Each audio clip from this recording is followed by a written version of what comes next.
ছাত্ররা, আশা করছি করোনা পরিস্থিতিতে তোমরা সকলে সুস্থ আছো, ভালো আছো। আজকে ভূমিরূপ সম্পর্কে তোমাদের এই ভিডিওটার মাধ্যমে আলোচনা হবে। ভূমিরূপ বলতে কি বোঝায় না, যদি তোমরা পৃথিবীর দিকে তাকাও তাহলে দেখবে যে পৃথিবীর কোথাও উঁচু, কোথাও নিচু, কোথাও বা সমতল। তাহলে ভূমিরূপকে দেখলে, সাধারণভাবে ভূপৃষ্ঠকে দেখলে দেখতে পাবে যে তার কোথাও উঁচু, কোথাও খুব নিচু, কোথাও আবার অল্প একটু নিচু। তাহলে এরকম যে চারিদিকে তাকালে ভূপৃষ্ঠের যে বৈচিত্র্য দেখতে পাওয়া যায় বা যে রকমভেদ দেখতে পাওয়া যায় তাকেই বলা হচ্ছে এক কথায় ভূমিরূপ।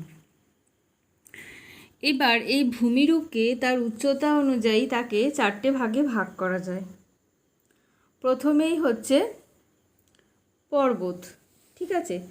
তো যদি তুমি ভূপৃষ্ঠের দিকে তাকাও তাহলে দেখবে যে এমন কিছু ভূমিরূপ আছে যার উচ্চতা সমুদ্রপৃষ্ঠের সাপেক্ষে প্রায় 900 মিটার বা তার বেশি এবং বহু দূর পর্যন্ত বিস্তৃত। আর হচ্ছে যে সে কিন্তু তোমার বন্ধুর প্রকৃতির ভূভাগ এবং তার শৃঙ্গ রয়েছে, তাকেই বলা হচ্ছে পর্বত। এবার তোমাকে যদি বলা হয় জ্যামিতি, তোমরা যখন করেছো জ্যামিতি তোমরা জানো, তো সেই জ্যামিতি করবার সময়তে তোমাদেরকে বলা হলো যে তোমরা একটা 5 সেন্টিমিটার দৈর্ঘ্যের রেখা অঙ্কন করো।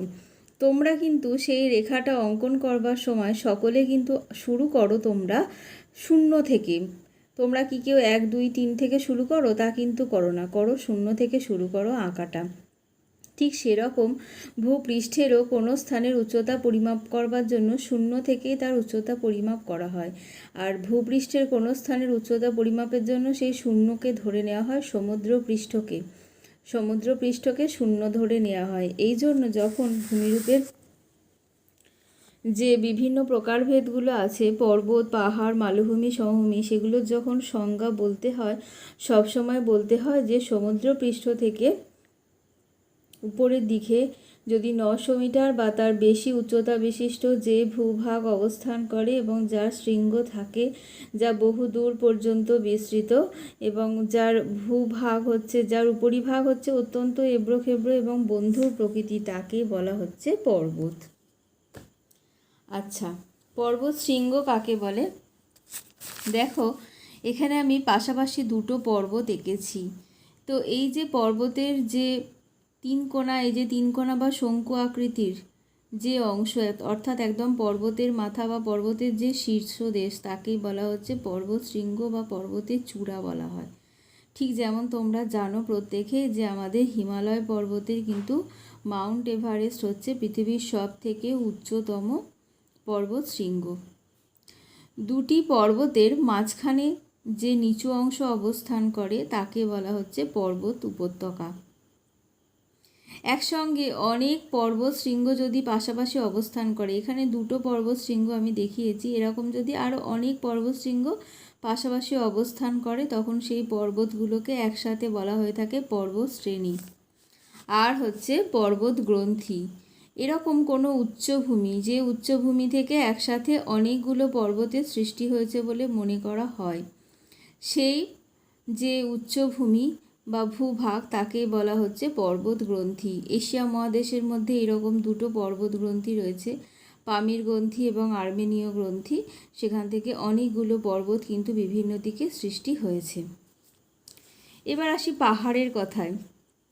পাহাড় যার উচ্চতা কিন্তু সমুদ্রপৃষ্ঠের সাপেক্ষে 900 মিটারের কম এবং স্বল্প দূর পর্যন্ত বিস্তৃত, যার মধ্যে যে সবসময়তে যে শৃঙ্গ থাকবে সে শৃঙ্গ নাও থাকতে পারে। সাধারণত শৃঙ্গ খুব একটা বেশি থাকে না, সর্বোচ্চ অংশ থাকে।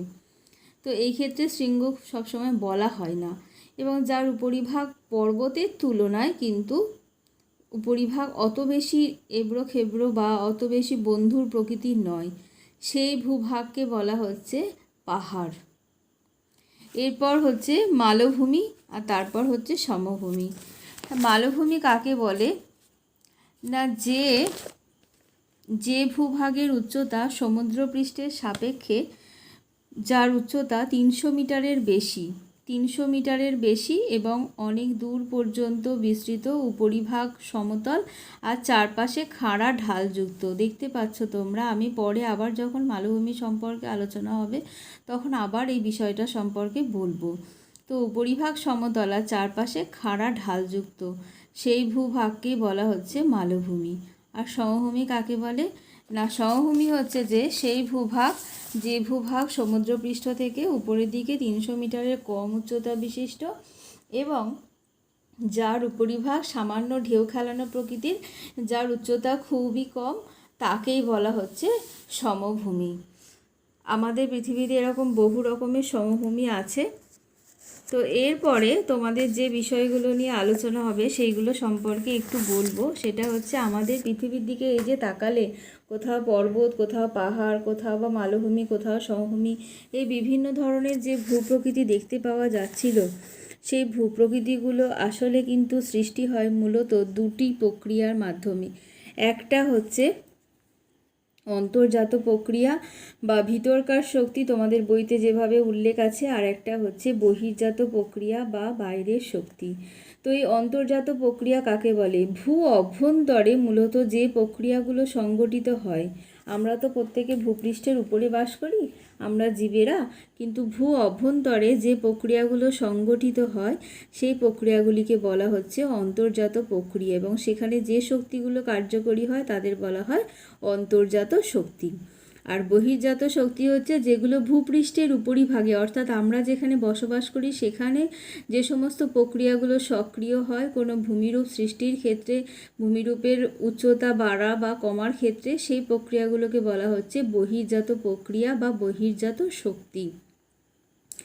এইবারে যে বহির্জাত প্রক্রিয়া এবং অন্তর্জাত প্রক্রিয়া বা তার ক্ষেত্রে যে শক্তিগুলো কাজ করে সেগুলো নিয়ে তোমাদেরকে সঙ্গে একটু আলোচনা করব। প্রথমে আসা যাক, দেখো এখানে একটা চিত্র আমি এঁকেছি, যেটা হচ্ছে পৃথিবীর আভ্যন্তরীণ গঠন। দেখতে পাচ্ছ তোমরা, এই আভ্যন্তরীণ গঠনটা কিন্তু তোমাদের ক্লাস 6-এও ছিল, তোমরা সেখানে একটু পড়েছিলে। এই আভ্যন্তরীণ গঠনকে যদি আমরা কোথায় রয়েছি? না, আমরা রয়েছি এই যে মহাদেশীয় ভূত্বক দেখতে পাচ্ছ, এই যে ওপরে মহাদেশীয় ভূত্বক বা ভূপৃষ্ঠ, আমরা কিন্তু প্রত্যেকে একদমই উপরে এইখানে অবস্থান করছি, যেটার আরেকটা নাম হচ্ছে শিলামণ্ডল। শুধুমাত্র শিলা দিয়ে গঠিত বলে এটাকে বলা হয়ে থাকে শিলামণ্ডল। আর তার নিচে রয়েছে দেখতে পাচ্ছ অংশটা, এটা হচ্ছে মহাসাগরীয় ভূত্বক। এর ওপরে আমাদের সাগর, মহাসাগর, সমস্ত জলভাগগুলো অবস্থান করছে।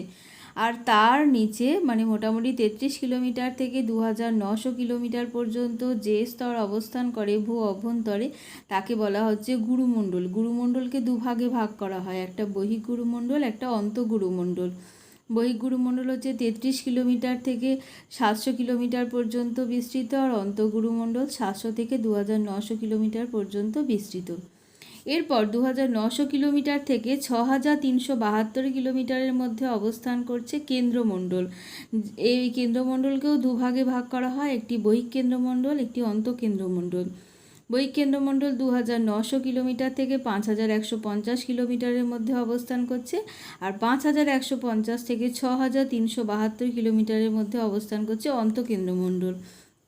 তোমাদের এই পুরো বিষয়টা সম্পর্কে এত কিছু না জানলেও চলতো, কিন্তু বিষয়টা বোঝার সুবিধার জন্য আমি তোমাদেরকে এই বিষয়গুলো একটু জানিয়ে রাখলাম।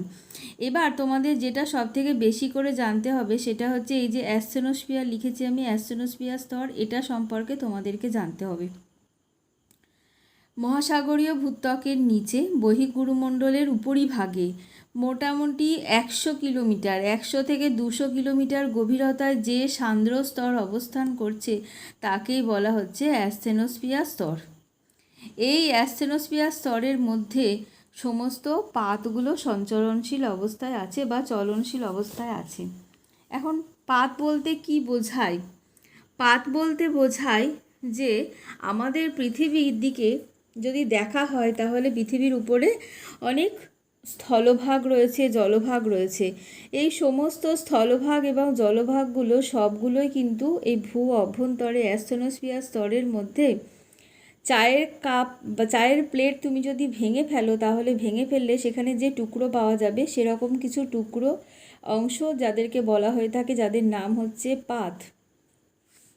সেই পাত দিয়ে কিন্তু এই সমস্ত ছোট বড় বিভিন্ন আকৃতির পাত দিয়ে তৈরি হয়েছে আমাদের এই ভূপৃষ্ঠের উপরিভাগে এই যে সাগর মহাসাগর ছোটোখাটো যে দ্বীপ রয়েছে এই সমস্ত কিছু কিন্তু অবস্থান করছে, প্রত্যেকে এই পাতের ওপরে অবস্থান করছে। এই পাতগুলো ভাসমান অবস্থাতে রয়েছে এবং তারা কিন্তু ওইখানে চলনশীল অবস্থাতে রয়েছে, অর্থাৎ তারা কিন্তু চলছে, তারা কিন্তু কেউ স্থির নেই। এবার এই পাত মানে পাতে তোমাদের আমি একটা ছবি দেখাই, দেখো এইরকম দেখতে হয় অনেকটা পাত। এই পাতগুলোকে মূলত পাতগুলো এই যে চলে তার ফলে 3 রকমের পাত সীমানা সৃষ্টি হয়। প্রথমে আমি করেছি দেখো অভিসারী পাত সীমানা, দেখতে পাচ্ছ। এই ক্ষেত্রে দেখো যে তোমরা তীর চিহ্নটা মুখোমুখি দেওয়া আছে, কারণ দুটো পাত পরস্পরের যখন মুখোমুখি হয়েছে তখন কিন্তু দুটো পাতের মধ্যে প্রচণ্ড রকমের সংঘর্ষ হয়, পরস্পরের মুখোমুখি দুটো পাত। এর ফলে যে পাতটা ভারী সেই পাতটা নিচে নেমে যায় এবং যে পাতটা হালকা সেই পাতটা ওপরে উঠে যায়। এই যে পাত সীমানা এটার নাম হচ্ছে অভিসারী পাত সীমানা। যখন দুটো পাত পরস্পরের দিকে একই দিকে দুটো পাত যখন যাবে তখন সেই সীমানাটাকে বলা হয়ে থাকে অভিসারী পাত সীমানা। এরপর যেটা রয়েছে সেটা হচ্ছে প্রতিসারী পাত সীমানা। যখন দুটো পাত পরস্পরের বিপরীত দিকে যায় সেই পাত সীমানাকে বলা হয়ে থাকে প্রতিসারী পাত সীমানা। আর যখন দুটো পাত পরস্পরের সমান্তরালে যায়, সমান্তরাল মানে জানো তো, কেউ কাউকে স্পর্শ করবে না, পরস্পরের সমান্তরালে যাবে। এখানে আমি দেখিয়েছি দুটো বিপরীত দিকে যাচ্ছে কিন্তু দুটো একই দিকেও যেতে পারতো। এই পাত সীমানাকে বলা হয়ে থাকে নিরপেক্ষ পাত সীমানা। তো এই রকম 3টে পাত সীমানা আছে। এই রকম 3টে আমাদের পৃথিবীতে আমরা যত ভূপ্রকৃতি দেখতে পাই, অর্থাৎ পর্বতই বলো বা মালভূমি, এরা কিন্তু প্রত্যেকে এরকম পাত সীমানাযুক্ত স্থানেই কিন্তু গড়ে উঠেছে। এইবার এই যখন পাতগুলো পরস্পরের কাছে আসে বা পরস্পরের থেকে দূরে চলে যায় তখন কিন্তু ভূপৃষ্ঠের উপরিভাগে প্রচণ্ড কম্পনের সৃষ্টি হয়, প্রচণ্ড আলোড়নের সৃষ্টি হয়। তখন আমরা সেটা কিন্তু অনুভব করি প্রত্যেকে। অর্থাৎ এই যে ভূমিকম্প বা অগ্ন্যুৎপাত এগুলো হচ্ছে সমস্ত আভ্যন্তরীণ শক্তি বা পৃথিবীর ভিতরের শক্তি যেগুলো পরবর্তী সময়ে বেরিয়ে আসে। তাহলে ভূমিকম্প কেন সৃষ্টি হয় না, এই পাতগুলো যখন চলে পরস্পরের দিকে যায়, পরস্পরের বিপরীতে যায় বা পরস্পরের সমান্তরালে যায় তখন পাতগুলো চলনশীল হয়ে যায় আর তখনই কিন্তু ওখানে ওই স্থানে কম্পন অনুভূত হয়। আর কম্পন হলে কি হবে, পৃথিবী পৃষ্ঠে ধরো পায়ের তলাটা যদি কাঁপে তাহলে শরীরটা তো কাঁপবেই, তাই না?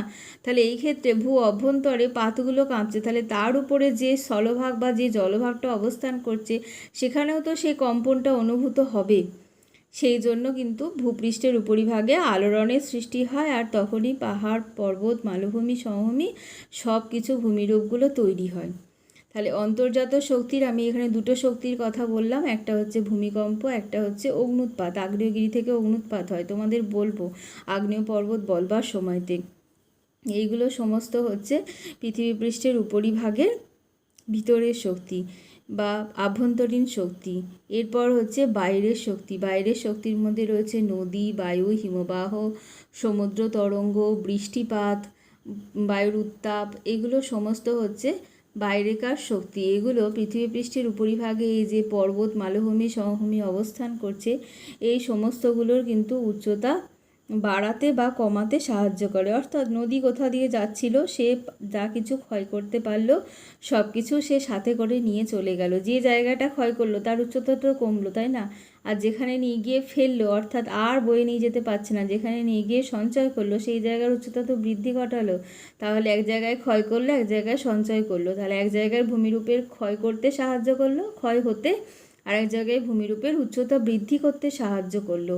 এই রকমভাবে হিমবাহ, বায়ু, সমুদ্র তরঙ্গ, তারপর বৃষ্টিপাত, বায়ুর উত্তাপ, এরা কিন্তু প্রত্যেকেই হচ্ছে বাইরের বহির্জাত শক্তি। তার মধ্যে চলমান 4টে শক্তি রয়েছে, নদী, বায়ু, হিমবাহ আর সমুদ্র তরঙ্গ। আর আবহাওয়ার বিভিন্ন উপাদান, এগুলো চলমান শক্তি না, কিন্তু এগুলো বাইরের শক্তি। এই হচ্ছে পৃথিবী পৃষ্ঠে এই যে পর্বত মালভূমি সমভূমির সৃষ্টি হয়েছে, সেই পর্বত মালভূমি সমভূমির সৃষ্টি এবং উচ্চতা বাড়ানো কমানোর কাজে এই আভ্যন্তরীণ এবং বাহ্যিক এই শক্তিগুলো কাজ করে থাকে। এবার তোমরা যে পর্বত পড়েছিলে সেই পর্বতকে তোমাদের সিলেবাস অনুযায়ী 7-এর 3 ভাগে ভাগ করে এখানে বর্ণনা করা আছে। প্রথমেই রয়েছে ভঙ্গিল পর্বত। ভঙ্গিল পর্বত কাকে বলে না, ভাঁজ কথাটা থেকে এসছে ভঙ্গিল পর্বত। আমি এখানে একটি চিত্রের মাধ্যমে তোমাদের দেখিয়েছি। দেখো যে একটা ভূভাগ রয়েছে, সেই ভূভাগের মধ্যে এদিকটা কঠিন ভূভাগ রয়েছে দুপাশে, আর মাঝখানে নরম ভূভাগ, নরম পাললিক শিলা রয়েছে। এই পাললিক শিলাতে দেখো দুপাশে তীরচিহ্ন দিয়ে দেখেছি যে প্রচণ্ড পার্শ্বচাপের সৃষ্টি হলো। সেই পার্শ্বচাপ সৃষ্টি হওয়ার পরবর্তী সময়তে সেখানে ছোট্ট ছোট্ট ভাঁজের সৃষ্টি হলো। এই ভাঁজের এই যে উত্তল অংশ একে বলা হচ্ছে ঊর্ধ্ববঙ্গ, আর এই যে অবতল অংশ একে বলা হয়ে থাকে অধোবঙ্গ। পরবর্তী সময়তে দেখো আরও যখন পার্শ্বচাপের পরিমাণ বেড়ে গেছে, তার ফলে সেই পাললিক শিলাস্তরে ভাঁজের আকৃতি আরও বেড়ে গিয়ে যখন তার উচ্চতা আরও অনেক বেশি বৃদ্ধি পেয়ে যায়, তখন কি পর্বতের আকারে অবস্থান করলে সেই পর্বতকেই বলা হয়ে থাকে ভঙ্গিল পর্বত। এইভাবে পাললিক শিলাস্তরের মধ্যে ভাঁজ পড়ে গিয়ে যে পর্বতের সৃষ্টি হয় তাকে বলা হচ্ছে ভঙ্গিল পর্বত। তাহলে ভঙ্গিল যে শব্দটা, সেই কথাটা এসছে ভাঁজ শব্দ থেকে, অর্থাৎ নরম পাললিক শিলাস্তরের মধ্যে ভাঁজ পড়ে গিয়ে যে পর্বতের সৃষ্টি হয় তাকেই বলা হচ্ছে ভঙ্গিল পর্বত। এই ভঙ্গিল পর্বতগুলো বহু দূর পর্যন্ত বিস্তৃত হয়, খুব উঁচু হয়। আমাদের পৃথিবীতে যে বড় বড় ভঙ্গিল পর্বতগুলো অবস্থান করছে, সেই সব পর্বতগুলোই ভঙ্গিল পর্বতের অন্তর্গত। যেমন আমাদের ভারতবর্ষের মধ্যে রয়েছে হিমালয় পর্বত, এছাড়াও রকি, আন্দিজ, আল্পস, এরা প্রত্যেকেই ভঙ্গিল পর্বতের খুব উল্লেখযোগ্য উদাহরণ। ভঙ্গিল পর্বতগুলোতে পর্বতের চূড়া থাকে, কিন্তু যেগুলো প্রাচীন ভঙ্গিল পর্বত সেগুলোতে চূড়াগুলো সবই ক্ষয় পেয়ে যায়, এর ফলে উচ্চতা কমে যায়, তাই আগের মতন কিন্তু তেমন সুচালো প্রকৃতির থাকে না। ভঙ্গিল পর্বত দু রকমের, একটা নবীন ভঙ্গিল পর্বত, একটা প্রাচীন ভঙ্গিল পর্বত। তো এই নবীন ভঙ্গিল প্রাচীন যে ভঙ্গিল পর্বতগুলো সেগুলো বর্তমানে কিন্তু ক্ষয়জাত পর্বতের আকৃতি ধারণ করে অবস্থান করছে, কারণ উচ্চতা আগে থেকে অনেক কমে গেছে সেই জন্যে। এরপর যে পর্বতটা অবস্থান করছে সেটা হচ্ছে স্তূপ পর্বত। এই স্তূপ পর্বত কাকে বলে? স্তূপ পর্বত সম্পর্কে জানতে গেলে আগে জানতে হবে চ্যুতি সম্পর্কে। চ্যুতি আসলে কি, সেই চ্যুতি সম্পর্কে জানলে তোমরা স্তূপ পর্বত সম্পর্কে তোমাদের ধারণাটা খুব ভালো করে হবে। তো চ্যুতি বলতে কি বোঝায়? মূলত ভূপৃষ্ঠের মধ্যে যখন ভূ আলোড়নের সৃষ্টি হয়, প্রবল ভূ আলোড়ন হয়, এর ফলে শিলাস্তরের মধ্যে দু রকমের চাপের সৃষ্টি হয়। একটা হচ্ছে সংকোচন আর একটা হচ্ছে প্রসারণ। অর্থাৎ সংকোচন মানে একদম এরকম সংকুচিত হয়ে একটা জায়গাতে চলে আসা, আর প্রসারণ মানে আস্তে আস্তে প্রসারিত হয়ে যাওয়া।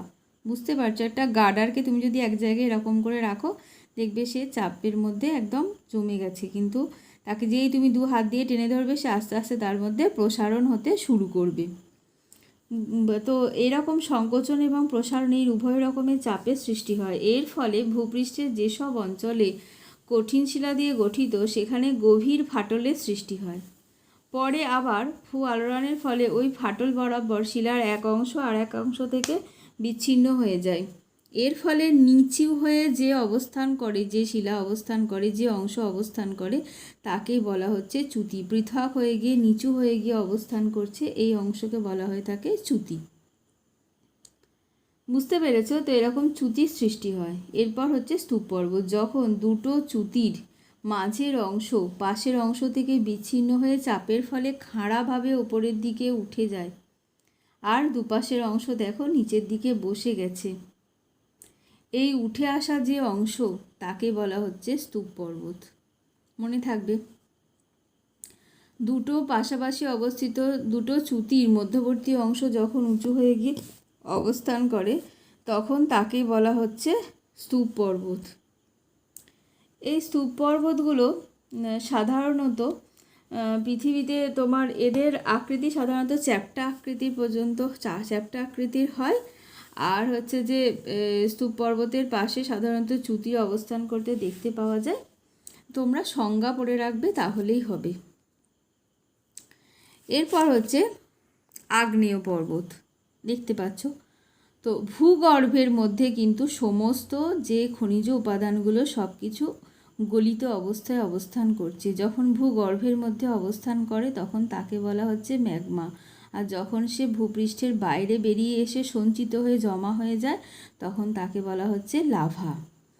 তো এটা ম্যাগমা প্রকোষ্ঠ আমি দেখিয়েছি, অর্থাৎ এখানে ভর্তি ম্যাগমা রয়েছে, সেজন্য এই স্থানটাকে নাম দেওয়া হয়েছে ম্যাগমা প্রকোষ্ঠ। এবার এই ম্যাগমা প্রকোষ্ঠ থেকে যদি কোনো কারণের জন্য কোনো চাপের সৃষ্টি হয় এবং তার ফলে যদি সেখানে ফাটলের সৃষ্টি হয়, সেই ফাটল পথ দিয়ে যদি ভূগর্ভ থেকে ম্যাগমা বাইরে বেরিয়ে আসে, যে মুখ দিয়ে বাইরে বেরোয় তাকে বলা হয় জ্বালামুখ। আর যেহেতু এই মুখের সাথে সরাসরি ম্যাগমা প্রকোষ্ঠের সাথে সংযোগ রয়েছে, তাই এই মুখটাই বলা হয় প্রধান জ্বালামুখ। দেখো এখানে আরেকটা গৌণ জ্বালামুখ, অর্থাৎ এর সঙ্গে কিন্তু ম্যাগমা প্রকোষ্ঠের সংযোগ নেই। যখন প্রধান জ্বালামুখ বা প্রধান নির্গমন নল, এই নলটার নাম দেওয়া হয় প্রধান নির্গমন নল। প্রধান নির্গমন নল থেকে যখন শাখা বের হয় এবং সেখানে যদি আরও ফাটল সৃষ্টি হয়, তার ফলে যদি ফাটল পথ দিয়ে ম্যাগমা বাইরে বেরিয়ে আসে, তখন সেই মুখ, যে মুখ দিয়ে বাইরে বেরিয়ে আসে যে স্থান দিয়ে, তাকে বলা হচ্ছে গৌণ জ্বালামুখ। আর এই যে নলের মতন দেখতে অংশটা, যে ফাটল পথ, এর নাম হচ্ছে তখন গৌণ নির্গমন নল। এবার এই ভূগর্ভ থেকে ম্যাগমা বাইরে বেরিয়ে এসে এখানে সঞ্চিত হয় এবং দুপাশে সঞ্চিত হয়ে যে পর্বতের সৃষ্টি করে তাকে বলা হচ্ছে এক কথায় আগ্নেয় পর্বত। অর্থাৎ ভূগর্ভ থেকে ম্যাগমা ফাটল পথ দিয়ে বাইরে বেরিয়ে এসে সেখানে সঞ্চিত হয়ে, আর এই ক্ষেত্রে কিন্তু প্রচুর নির্গত গ্যাস আর ভস্ম বেরিয়ে আসে, এবং এই ক্ষেত্রে যে শঙ্কু আকৃতির পর্বতের সৃষ্টি করে তাকেই বলা হচ্ছে আগ্নেয় পর্বত। ভূগর্ভ থেকে ম্যাগমা বাইরে বেরিয়ে এসে, প্রধান জ্বালামুখ দিয়ে বাইরে বেরিয়ে এসে অতি সান্দ্র প্রকৃতির ম্যাগমা বহু দূর পর্যন্ত বাতাসের সঙ্গে সেই জন্য ছড়িয়ে পড়তে পারে না, ফলে ওই স্থানে সঞ্চিত হয়ে শঙ্কু আকৃতির যে পর্বতের সৃষ্টি করে তাকে বলা হচ্ছে আগ্নেয় পর্বত। আগ্নেয় পর্বতের আরেক নাম হচ্ছে সঞ্চয়জাত পর্বত। তার কারণ আগ্নেয় পর্বতের ক্ষেত্রে আগ্নেয় পর্বত সৃষ্টির সময় যেহেতু ম্যাগমা সঞ্চিত হয়ে সৃষ্টি হয়, তাই আগ্নেয় পর্বতের আরেক নাম হচ্ছে সঞ্চয়জাত পর্বত। এই তিনটে পর্বত তোমাদের সিলেবাসের মধ্যে রয়েছে, তো তোমরা এই তিনটে পর্বতের সংজ্ঞা আর উদাহরণ খুব ভালো করে পড়ে রাখবে। স্তূপ পর্বত বলবার সময় উদাহরণটা বলা হয়নি। স্তূপ পর্বতের হচ্ছে সাতপুরা পর্বত, হচ্ছে স্তূপ পর্বতের উদাহরণ। আর হচ্ছে যে আমাদের আগ্নেয় পর্বত, এই আগ্নেয় পর্বত এছাড়াও স্তূপ পর্বতে আরও উদাহরণ রয়েছে, জার্মানির ব্ল্যাক ফরেস্ট, ফ্রান্সের ভোজ। আর আগ্নেয় পর্বতের উদাহরণ হচ্ছে ইতালির ভিসুভিয়াস, আফ্রিকার কিলিমাঞ্জারো, জাপানের ফুজিয়ামা, ভারতের ব্যারের নারকন্ডাম, এরা সমস্ত হচ্ছে আগ্নেয় পর্বতের উদাহরণ। এরপর চলে যাওয়া যাক মালভূমিতে। মালভূমি আগেই বলেছিলাম যে 300 মিটারের কম উচ্চতা বিশিষ্ট, বলিনি সেটা, 300 মিটারের বেশি উচ্চতা বিশিষ্ট বলেছি। 300 মিটারের কম হলে সমুদ্রপৃষ্ঠের সাপেক্ষে 300 মিটারের কম হলে সেটা হচ্ছে সমভূমি, আর 300 মিটারের বেশি হলে, চারপাশ খাড়া ঢালযুক্ত হলে এবং উপরিভাগ সমতল প্রকৃতির ভূভাগ হলে তাকে বলা হচ্ছে মালভূমি। মালভূমিকে টেবিল ল্যান্ড বলে। এটা অনেক সময় শর্ট প্রশ্ন দেয়, মালভূমিকে টেবিল ল্যান্ড কেন বলা হয়। ঠিক পড়ার টেবিলের দিকে তাকালে দেখবে যে তার উপরিভাগ সমতল আর চারদিকে 4টে পা থাকে, তো এরকম চারপাশটা খাড়া ঢালযুক্ত থাকে। মালভূমির ক্ষেত্রেও তাই উপরিভাগ হচ্ছে সমতল আর চারপাশে খাড়া ঢালযুক্ত, সেই জন্য মালভূমিকে টেবিল ল্যান্ড বলে, কারণ মালভূমিকে দেখতে অনেকটা টেবিলের মতন হয়, এই জন্য মালভূমি আর এক নাম হচ্ছে টেবিল ল্যান্ড। এরপর যেটা রয়েছে সেটা হচ্ছে পর্বত বেষ্টিত মালভূমি। পর্বত বেষ্টিত মালভূমি কাকে বলে? সাধারণত ভঙ্গিল পর্বত সম্পর্কে এর আগে আলোচনা হয়েছে, তোমরা জেনেছো।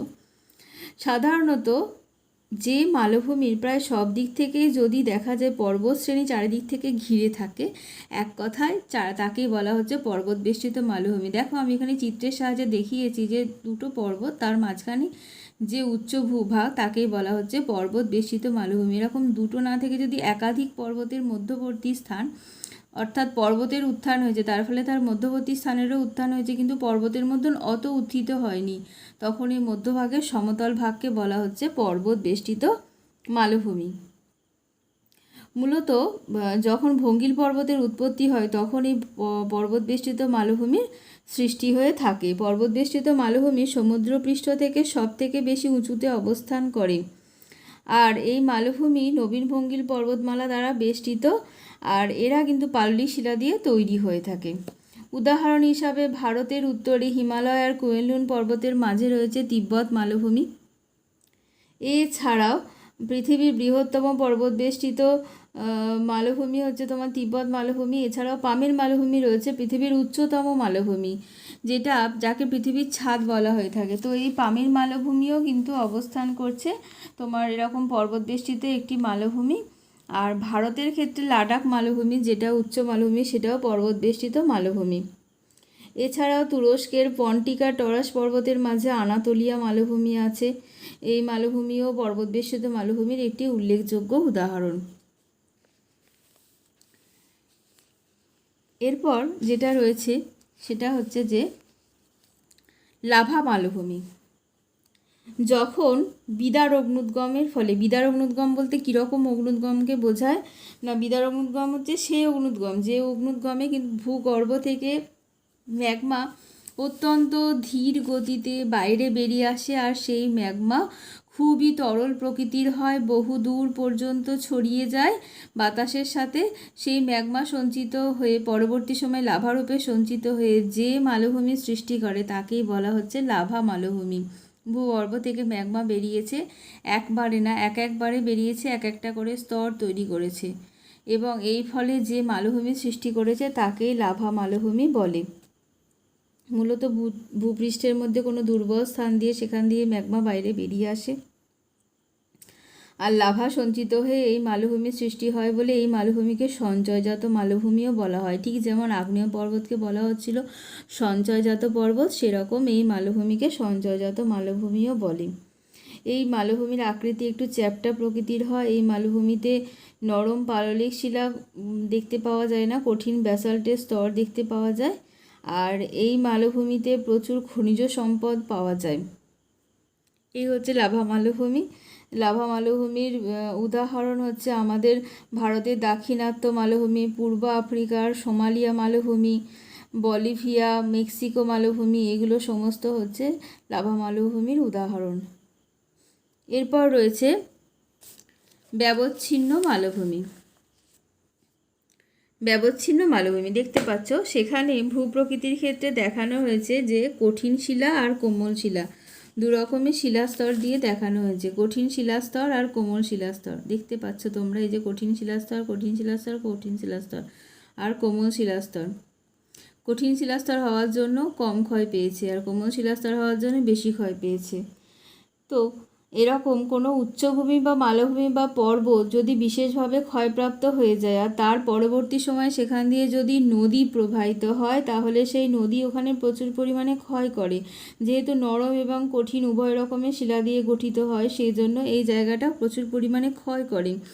এই ক্ষয় করার ফলে পুরো স্থানটা দেখে মনে হয় যে পরস্পরের সাথে বিচ্ছিন্নভাবে যেন অবস্থান করছে। এটা সমতল ক্ষেত্র, কিন্তু পরস্পরের সাথে বিচ্ছিন্নভাবে অবস্থান করছে দেখে মনে হয়, কারণ নদী এই ভূভাগে প্রচুর পরিমাণে ক্ষয় করে। এছাড়াও হিমবাহ থাকলে সেও নরম শিলাকে প্রচুর তাড়াতাড়ি ক্ষয় করতে পারে, আর তার সঙ্গে সঙ্গে বৃষ্টিপাতের জল তো আছেই, আর এই সমস্ত কিছু কিন্তু এখানে ক্ষয় করে। এর ফলে সেখানে ছোট্ট ছোট্ট নদী উপত্যকা যেন মনে হয় যে পুরো অঞ্চলটাকে বিচ্ছিন্ন করে দিয়েছে। এই মালভূমিকে বলা হয়ে থাকে ব্যবচ্ছিন্ন মালভূমি। তাহলে দেখো, নদী উপত্যকা এখানে অনেক পরিমাণে ক্ষয় করেছে। এই মালভূমির কিছু বৈশিষ্ট্য, এই মালভূমিগুলো সাধারণত সমান উচ্চতা বিশিষ্ট হয়, এবড়ো খেবড়ো প্রকৃতির হয়। এই মালভূমির চূড়াগুলো মোটামুটি, এই যে চূড়া বলতে এই উঁচু স্থানগুলো যেগুলো কঠিন শিলা দিয়ে গঠিত, মোটামুটি একই উচ্চতায় অবস্থান করে। আর বিভিন্ন ক্ষয়কারী শক্তি থাকলেও ছোট বড় নদী এই ক্ষেত্রে নদী উপত্যকা দ্বারা এগুলো বিচ্ছিন্ন থাকে। উদাহরণ হচ্ছে আমাদের ঝাড়খণ্ডের ছোটনাগপুর মালভূমি, কর্ণাটকের মালনাদ অঞ্চল, মধ্য ভারতের মালব মালভূমি, পশ্চিমবঙ্গের পশ্চিমাংশে পুরুলিয়া, বাঁকুড়া জেলায় এরকম ব্যবচ্ছিন্ন মালভূমি দেখতে পাওয়া যায়। এরপর রয়েছে মহাদেশীয় মালভূমি। মহাদেশীয় নামটা থেকেই বুঝতে পারছো যে মহাদেশীয় মালভূমি বলতে কী বোঝাতে পারে। আসলে তো এই মহাদেশীয় মালভূমি হচ্ছে একটা বিশাল মালভূমি এবং যেটা বহু দূর পর্যন্ত বিস্তৃত, যার উৎপত্তি মহাদেশগুলোর প্রান্ত সীমানার নিচু ভূভাগের অথবা তার সংলগ্ন সামুদ্রিক ভূভাগের উত্থানের ফলে হয়েছে বলে মনে করা হয়। আর এই মহাদেশীয় মালভূমি মানে প্রাচীন মালভূমি, বহুকাল আগে সৃষ্টি হয়েছে, বিশাল আয়তন জুড়ে অবস্থান করে যে মালভূমি সাধারণত তাকেই বলা হচ্ছে মহাদেশীয় মালভূমি। এই যে মহাদেশীয় মালভূমি মূলত পাশ সঞ্চারণের ফলে প্রাচীন শিলা দিয়ে গঠিত হয় এবং পরস্পরের থেকে বিচ্ছিন্ন হয়ে গিয়ে এই মহাদেশীয় মালভূমিগুলো অবস্থান করে। এগুলো বয়সে অতি প্রাচীন, মানে শিলাস্তরের বয়স প্রায় এখানে 100 কোটি বছরেরও বেশি হবে। শক্ত শিলা দিয়ে গঠিত বলে এই মালভূমিগুলো কিন্তু কম ক্ষয় পায়, আর এই মালভূমিগুলোর বিস্তার খুব বেশি হয়। ক্ষয় এবং অগ্নিভবনের কাজের ফলে ক্ষয়প্রাপ্ত হয়ে এই মালভূমিগুলো সমপ্রায় ভূমিতে পরিণত হয়েছে বলা যায়। এই মালভূমির উদাহরণ হচ্ছে কানাডা আর সাইবেরিয়ার সিল্ড অঞ্চল, সেগুলো হচ্ছে এই মহাদেশীয় মালভূমির অত্যন্ত উল্লেখযোগ্য উদাহরণ। এছাড়াও আন্টার্কটিকা, গ্রিনল্যান্ডের বিস্তীর্ণ অংশ এই মহাদেশীয় মালভূমির অন্যতম উদাহরণ। এই মালভূমির শ্রেণীবিভাগগুলো সম্পর্কে তোমাদের সিলেবাসের মধ্যে আলোচনা করা হয়েছে, তো তোমরা এই মালভূমির শ্রেণীবিভাগগুলো পড়বে। এবার আসা যাক সমভূমি সম্পর্কে। সমভূমি বলতে কাকে বোঝায়? না, সমভূমি বলতে সেই অংশকে, সেই ভূমিভাগকেই বোঝায় যে ভূমিভাগের উচ্চতা 300 মিটারের কম উচ্চতা বিশিষ্ট এবং উপরিভাগ হালকা ঢেউ খেলানো প্রকৃতির। আর হচ্ছে যে সেই ভূভাগে যেখানে তোমার প্রচুর মানুষ একসাথে বসবাস করে, যার উচ্চতা হচ্ছে সমান সর্বত্র, সেই ভূভাগকেই বলা হয়ে থাকে সমভূমি।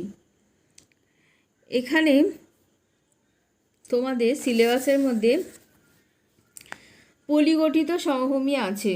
পলিগঠিত সমভূমি কাকে বলে? মূলত নদীর বয়ে নিয়ে আসা নুড়ি, কাঁকর, বালি এগুলো সমস্ত সঞ্চিত হয়ে নদীর মোহনার কাছে বা নদীর দুই পাশে, আমি এখানে দেখিয়েছি যে নদীর মোহনার কাছে, চিত্রতে দেখিয়েছি নদীর মোহনার কাছে, সেখানে পলি, নুড়ি, কাঁকর, বালি এগুলো সমস্ত কিছু সঞ্চিত হয়ে যে সমতল ভূমি গড়ে তুলেছে তাকেই বলা হচ্ছে পলিগঠিত সমভূমি। উত্তর ভারতের সিন্ধু, গঙ্গা, ব্রহ্মপুত্র সমভূমি হচ্ছে এরকম পলিগঠিত সমভূমির খুব উল্লেখযোগ্য উদাহরণ।